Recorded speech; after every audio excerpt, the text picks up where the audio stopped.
Village কমিটির নির্বাচনের সংরক্ষণ নিয়ে আপত্তির কথা ফের জানালো আইপিএফটি। ভিলেজ কমিটিতে এসসি রিজার্ভেশন কেন থাকবে প্রশ্ন তুলে নির্বাচনের জন্য দলীয় প্রস্তুতির কথা জানিয়েছে আইপিএফটির সাধারণ সম্পাদক স্বপন দেববর্মা। ইলেকশনের জন্য প্রস্তুত, ভিলেজ কমিটির জন্য আমরা প্রস্তুত আছি। তো আমাদের দাবি এই জায়গাতে আমাদের স্পষ্ট দাবি ছিল, আমি আগেও বলেছি, এডিসি এলাকাতে আইনের কিছু সংশোধনের দরকার আছে।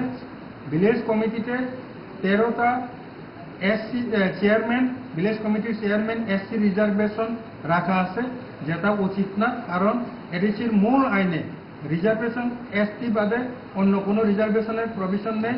আনরিজার্ভ থাকতে পারে, এসসি রিজার্ভ হতে পারে না। এটাকে সংশোধন করে যাতে ভিলেজ কমিটি ইলেকশন করা হয়, যাতে ওইটা এসসি রিজার্ভ না বলে আনরিজার্ভ বলে উল্লেখ করে আইন সংশোধন করে ভিলেজ কমিটি ইলেকশনটা যাতে করা হয়, এটাই আমাদের প্রস্তাব।